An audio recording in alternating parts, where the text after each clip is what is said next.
Watukufu umurdunga usikia timwezi ni marahaba umurdunga hawengi. Ersaniza kama habari yetu nombali zingizo ya mfumuraru ya leo. Mesdames, Messieurs, bonsoir. Bienvenue dans cette nouvelle édition du journal. Tout de suite, voici les titres de ce lundi 10 décembre.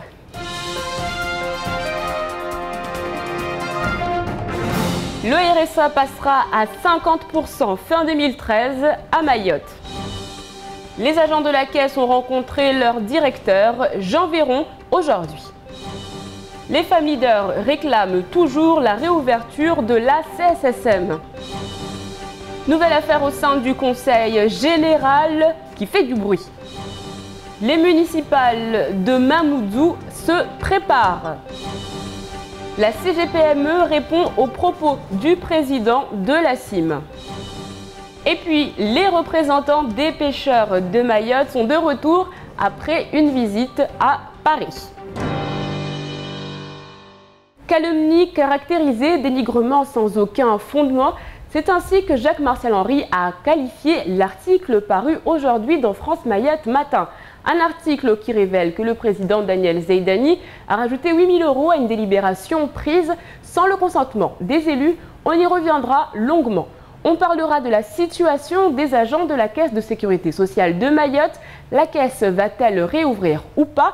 C'est la grande question. Mais d'abord, grande nouvelle pour le 101e département, le RSA va augmenter. Et vous le savez, une bonne nouvelle n'arrive jamais seule. On en parle tout de suite avec Clémentine Baye.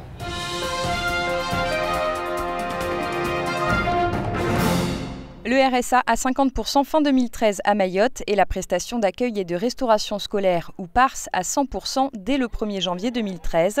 Voilà les deux annonces faites aujourd'hui par le Premier ministre Jean-Marc Ayrault à l'occasion de la restitution nationale des conférences économiques et sociales des Outre-mer qui s'est faite en l'absence du président du Conseil général de Mayotte, pourtant invité. Un RSA qui augmentera dès le 1er janvier 2013 également, pour atteindre 50% du montant métropolitain à la fin de l'année prochaine. Ainsi, un adulte seul avec 3 enfants, qui ne bénéficie pas de l'aide au logement et touche actuellement 250 €, touchera 500 € l'an prochain. Concernant la PARS, celle-ci est versée par la CAF pour contribuer au financement des cantines scolaires dans les écoles maternelles, élémentaires et les collèges. Une dotation annuelle est attribuée par arrêté ministériel pour en assurer le versement. Les sommes sont versées directement aux gestionnaires de services de restauration scolaire afin de mettre en œuvre des tarifs adaptés aux situations des familles. Une réunion de travail a eu lieu cet après-midi à la DIECT entre le directeur de la CSSM Jean Véron et les grévistes. À la veille de la 13e semaine de grève des agents, il devenait urgent de trouver une sortie de crise. Réaction avant la rencontre. Le blocage au niveau de la Sécu, ce n'est pas de la faute aux grévistes. Donc la caisse, elle est fermée depuis fort longtemps par la direction de la sécurité sociale. Donc aujourd'hui, nous, tout ce qu'on demande, c'est l'ouverture du dialogue social, c'est qu'on puisse discuter des conditions d'ouverture du service public. À noter que la direction de la Caisse a rappelé plusieurs fois avoir été obligée de fermer les locaux après que les grévistes aient mis le feu à la porte et soient entrés dans les bureaux pour empêcher les non-grévistes de travailler.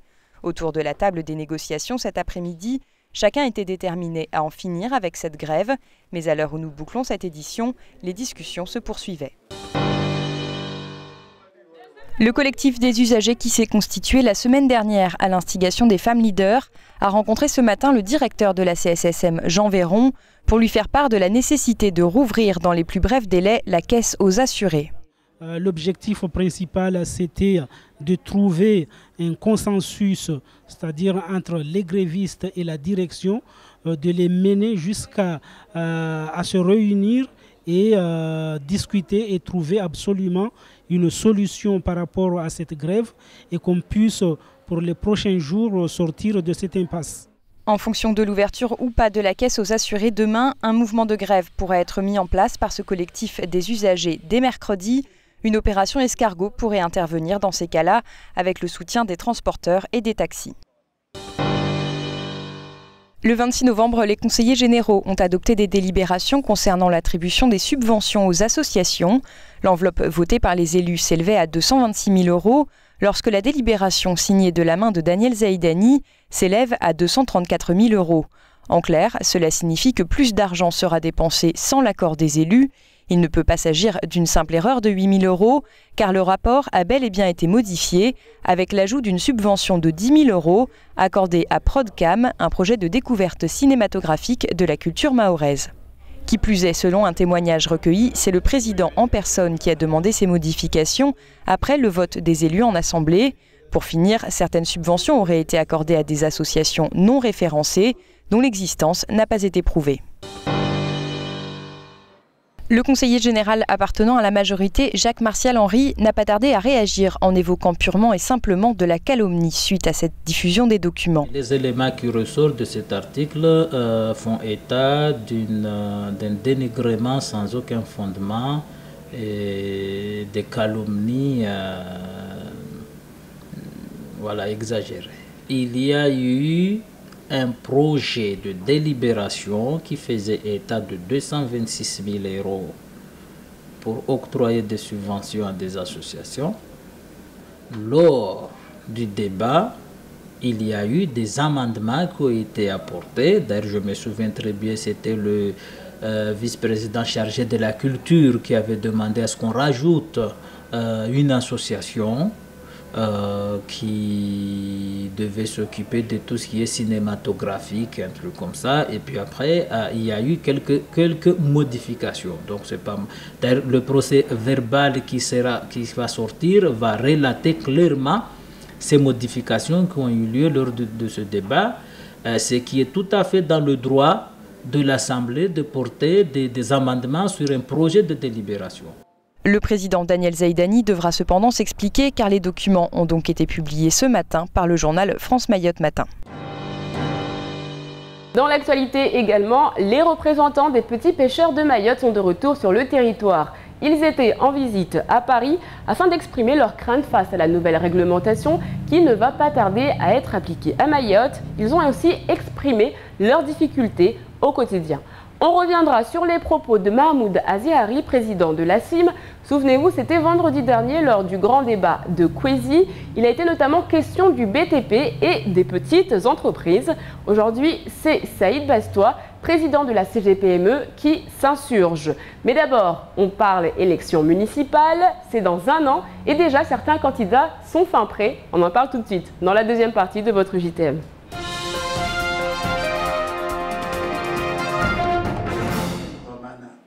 Chiaboudine Ben Youssouf, candidat pour les élections municipales, l'ancien conseiller général du canton de Mamoudzou 2, étiqueté à l'époque d'hiver gauche, a annoncé lors d'une réunion publique hier son intention de se présenter à la tête de la commune l'année prochaine.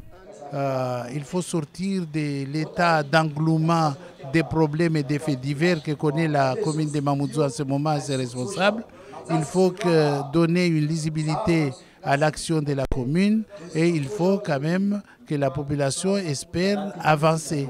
Et je crois que pour tous ces objectifs d'aller les plus lointains possible, on ne l'a pas avec la population de ceux qui nous représentent à la commune de Mamoudzou en ce moment. Autre thème abordé ce jour-là par le candidat, l'apprentissage de l'arabe à l'école, une nécessité pour l'homme politique. Le président de la CGPME répond au président de la CIM qui était intervenu vendredi dans le débat de Kwezi. Pour Saïd Bastois, la CIM exclut de ses marchés les entreprises qui respectent le code des marchés publics, notamment en matière de délai. Et il s'insurge que la CIM puisse envisager de faire travailler des entreprises qui se situent hors du territoire, quand les entreprises locales n'ont pas les compétences pour répondre au marché passé. Pour Saïd Bastois, c'est à la CIM de ne pas utiliser des matériaux que les entrepreneurs locaux ne savent pas travailler. On nous a expliqué qu'à la CIM, il y a 2 marchés. Il y a des marchés pour les gros et des marchés pour les petits.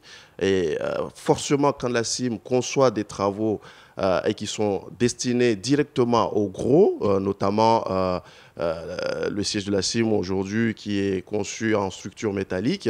Qui est à l'arrêt en plus. Voilà. Et ça, parce que ce pas les entreprises mahoraises. Justement. Ouais. Donc, il ne faut pas dire que ce sont les entreprises mahoraises qui n'ont pas la capacité de travailler avec la CIM.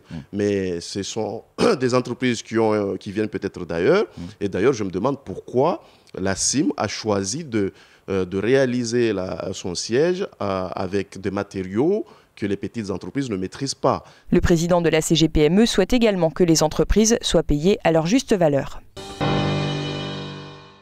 C'est un nouveau pan du dossier Ali Mohamed, condamné à 2 années d'interdiction d'exercice de sa profession qui revient sur le devant de l'actualité. Car un peu plus d'1 an après le jugement rendu par le tribunal correctionnel, l'ancien grand argentier du Conseil général a retrouvé un poste à responsabilité, mais à la Société immobilière de Mayotte cette fois, qui est une société d'économie mixte, répondant à une mission de service public. En tout état de cause, l'embauche n'aurait pas dû avoir lieu. C'est d'ailleurs la raison pour laquelle plusieurs voix se sont élevées pour demander à la direction de la CIM le départ rapide du condamné. Mahmoud Aziari, le directeur interrogé sur le sujet, explique « La CIM n'est pas un établissement public et oui, nous avons longuement réfléchi avant de choisir Ali Mohamed, mais c'est le choix de ses compétences qui a primé. » Pierre Bobet et Régis Massot, représentants des petits pêcheurs de Mayotte, sont revenus ce matin sur leur visite parisienne, lors desquelles ils ont demandé l'abrogation d'un arrêté interdisant l'importation des barques Yamaha pour les pêcheurs et l'autorisation pour ces derniers d'atteindre la limite des 100 000 nautiques, des demandes qui conditionnent l'avenir de la pêche selon les 2 hommes. C'est la disparition un peu programmée de la petite pêche. De toute façon, l'entreprise de démolition a commencé. C'est pour ça que notre visite à Paris a permis de restituer une image réelle de la situation de la petite pêche. C'est vraiment inquiétant que cette petite pêche qui est effectivement pas structurée mais qui crée de l'emploi sur notre littoral soit un peu sacrifiée au nom de l'Europe, au nom de mise aux normes. Donc nous avons argumenté sur ce dossier et on a trouvé une oreille attentive. Aujourd'hui, les pêcheurs mahorais attendent des mesures concrètes pour leur venir en aide, mais ce n'est pas la France qui aura le dernier mot, les décisions se prenant au niveau européen. Tout de suite, on fait le point sur votre mardi. Demain, bonne fête à Daniel. À cette occasion, nous citerons Daniel Cohn-Bendit, député européen, l'un des leaders du mouvement étudiant de mai 68, qui a dit un jour « Nous voulons un monde nouveau et original. Nous refusons un monde où la certitude de ne pas mourir de faim s'échange contre le risque de périr d'ennui. Révoltons-nous, révoltons-nous, révoltons-nous !» Demain, le soleil se lèvera à 5h26 pour se coucher à 18h18. La marée sera haute à 1h50 et 14h20. Allez, tout de suite, météo. Demain matin, le temps sera ensoleillé. On attend 23 degrés à Combani et 27 à Bandélé. L'après-midi, soleil toujours, malgré quelques nuages. Il fera 28 degrés à Dzoumogné et 30 à Mamoudzou. Ce soir à 20h, Noéra Mohamed, déléguée aux droits des femmes, répond aux questions que vous vous posez. En effet, c'est votre émission Face à la rue. En attendant, nous on fait le point sur ce qu'il faut retenir de cette journée en maoré.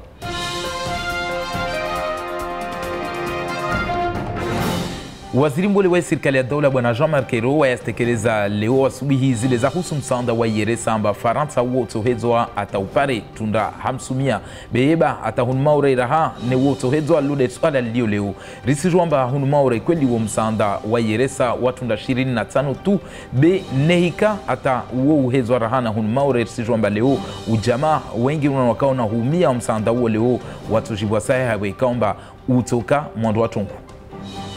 Habari nyingine ya husu stungoza ikonse general amba leo rahaf parwana amba wa market zankasoneo zangina ika mwezi 26 wa November lwabira de wafanyisha deliberation ya makonse wa wakavotezi markeza lazimu ziwanyiso leo harumwazi bandu za shama au bandu ya mashirika leo leo na mipangio envelope ya para euro 1126 be zimarkezin ari wana Daniel Zaidani wae azengeza zaidi ta leo zipara euro samahani 1080 jaulen zini zingia habi kweli sahi watu wasidisa mana a leo sono hanamba vuata shamati zani leo ziwanyisiwa markezini ilipara la ufuvu wala kazaka tuwa na zilisti za watu wakalazimwana wa volezi markezini.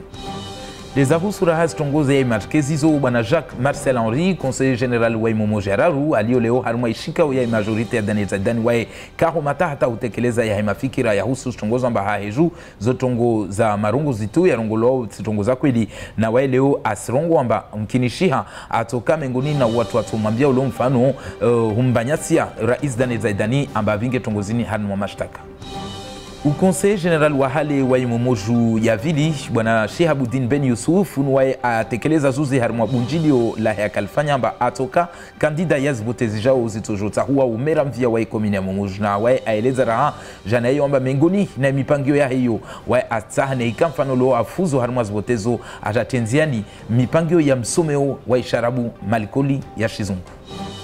Urais wa ishama iwangulizao ya mashirika matiti ya Hunmaure Bwana Said Bastwa na ishama ya CGPM ya leo ya kujibu marongozi ya ushefu wala simu Bwana Mahmoud Azhar ya marongozi ya katekeleza jumuiya ya vira harumwa ideba ya Kwezi FM.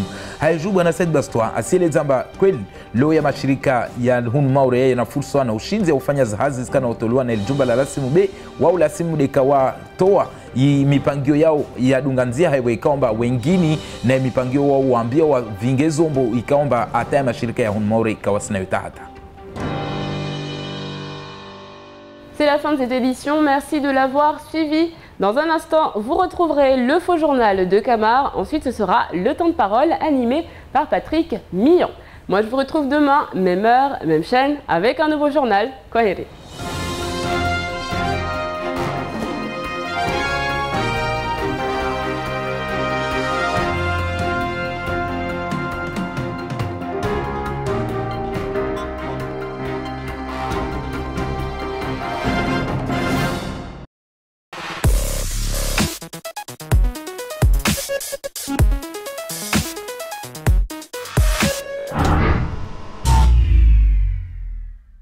France Mayotte, le quotidien de Mayotte, vous offre la photo du jour.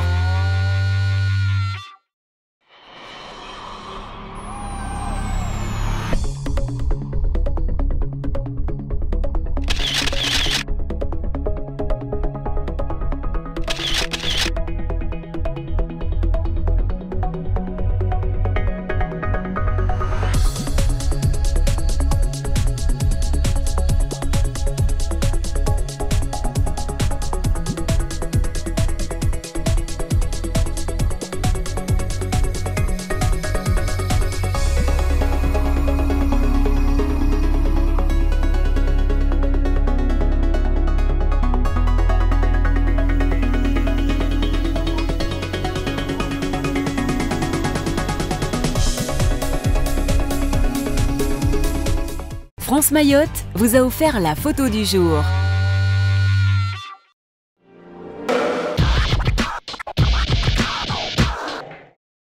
À l'occasion des fêtes de Noël, venez souscrire aux offres mobiles ou Internet haut débit selon SFR et découvrir les nombreux cadeaux qui vous attendent. Pour toute souscription à une offre mobile ou renouvellement de téléphone, SFR vous offre une bouteille isotherme, un porte-documents, un sac shopping ou encore une besace. Profitez également d'une remise de 100 € pour toute souscription à une offre 9 box de SFR ou offrez-vous la tablette Samsung Galaxy Tab 8.9 16 Go pour seulement 1 € de plus. En décembre, c'est Noël chez SFR, profitez-en. SFR ou Voix Moja.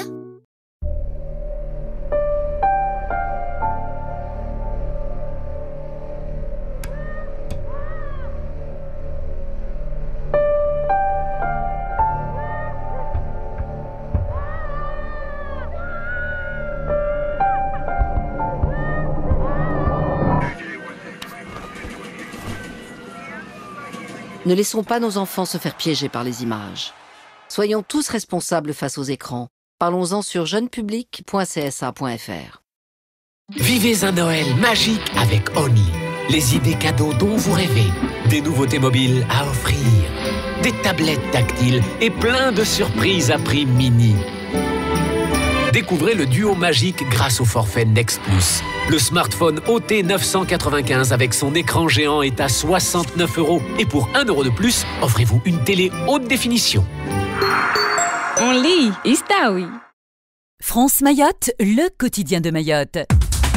Aujourd'hui, vous êtes plus de 10 000 personnes à lire tous les jours votre quotidien France Mayotte. Dès 4 h du matin, vous recevez sur votre boîte mail toutes les infos du jour. Celles qu'il faut expliquer et celles qu'il ne faut pas dire. Économie, politique, faits divers, annonces légales, sport, culture, tout est dans France Mayotte. Un journal quotidien entièrement consacré à l'actualité mahoraise. Vite, abonnez-vous en téléphonant au 0269 600 385, 600 385 ou par mail france.mayotte@kwezi.fr. France Mayotte, le quotidien de Mayotte.